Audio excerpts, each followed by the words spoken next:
people, welcome to Bethel Brothers Hot Rod, episode 2 of Project Phillip. It's what we woke up to. Look at all this flooding. Chucky's tripping on it, but yeah, having some big rainstorms out here in California. Like that, Chuck? So we got to get to work. I just wanted to show you this.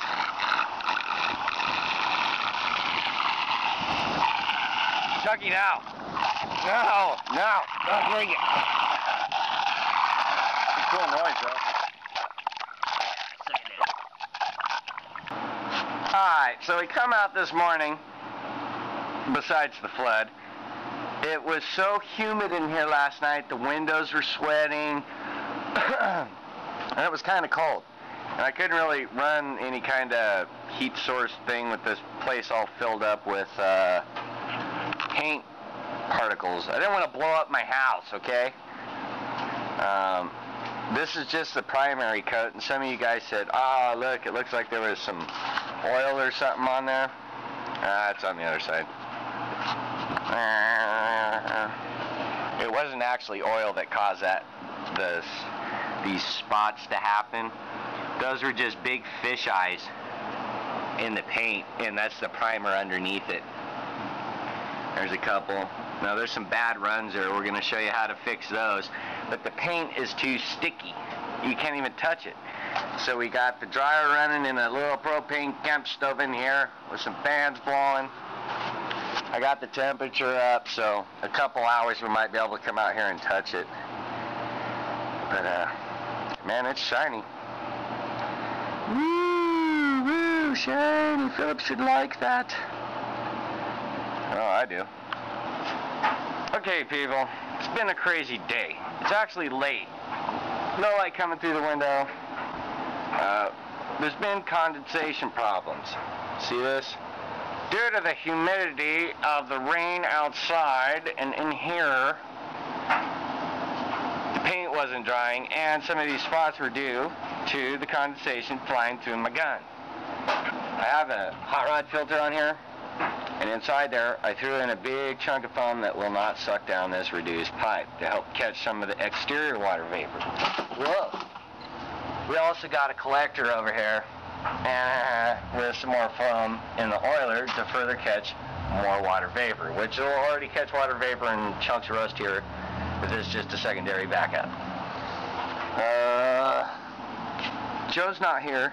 He actually had to go to Red Bluff, so I'm going to be doing some of the wet sanding on this because it's finally dry enough to do some of the wet sanding. Not everywhere, but mostly everywhere, except there, over there, and some of the runny spots. But I'm going to start taking care of some of the wet sand. And again, this is only base coat. That's why I'm not flipping out. But since there are these kind of defects, details, I can show you what I do to fix them. Don't know if they'll work for you. They might not. What the hell? Let's try. I'm going to start with some sandpaper over there. As far as sandpaper goes, this is my favorite to use. Norton Premium. Why? 1, it doesn't clog. 2, it doesn't shove the color around when you're sanding. Sometimes you'll get color bleed. That sucks and is irritating. A piece of this will last 5 times over any other thing you buy. So if you want to find this stuff, see, look, 3 times longer. Faster cut, longer life. It does stay sharp. It's bitchin' sandpaper. You want to go over this wet with this stuff. You want to take your time. You do not want to push hard, and you do not want to go near these edges.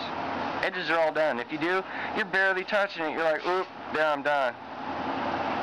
But keep all the scratches going the same way. Always this way. Not like this. This way. Same down the side. Same way. Reason being, it makes little terraces and it'll stick in there. It's called mechanical adherence. Kiddies, people, doodads. Anyway, I'm going to get to work. I'll do a half one side, half the other so you can see the results. Because this is going to suck. I hate doing this. Oh. Alright, so I'm kind of taking a break. It's like 8 o'clock. Kind of getting tired.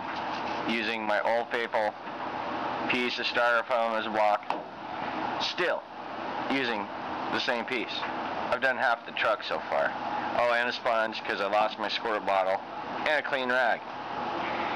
One tip and trick I could say is as you're sanding, go down and wipe with the rag, because if you don't and it dries, you're going to come back and have to use some elbow grease. So wipe as you go. As you can see, I've knocked down all the shine.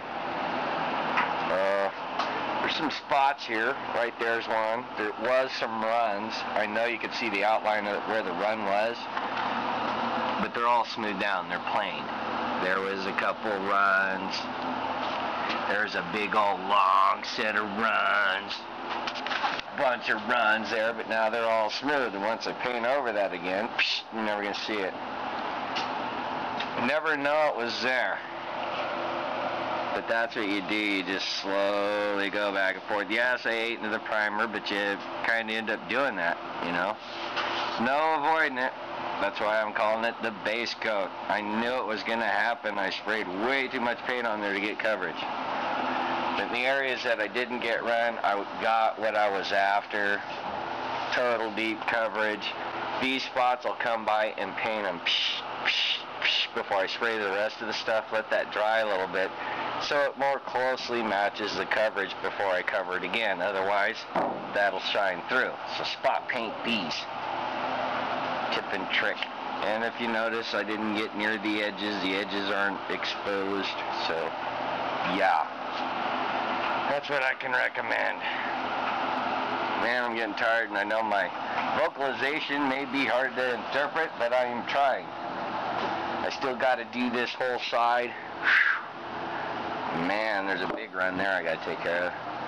And render the video. Yeah. Jeez. Okay.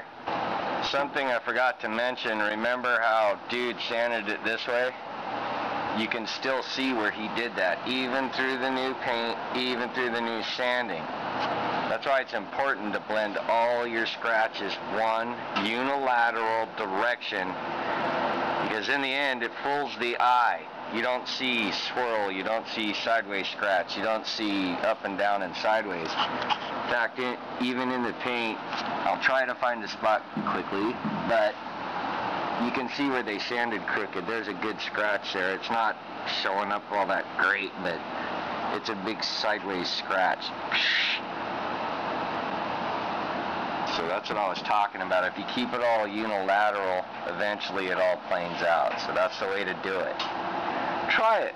You'll like it. I promise. And an easy way to clean these out is one of these little 3M pads. Just a little water, little wipey, and it's brand new. See, all clean. And it helps if you keep it clean, because when you're sanding, if that stuff gets gummed up in there, it'll leave these little tracks and trails in the paint. So keep it clean. Clean it. You have to clean it. Don't leave it dirty like that right there. That's bad stuff. Man, am I tired, but the whole truck has been sanded down. Even missed the roof. Yep. Got a little more wiping down to do. A couple spots to go over, but primarily all the big, ugly stuff is done. So that's going to do it for today's episode, people. Project Phillip. Sanding the pig. Small strokes, unilateral. Keep your paper clean. Alright, people. Thanks for tuning in and watching Bethel Brothers Hot Rod. Peace out, baby!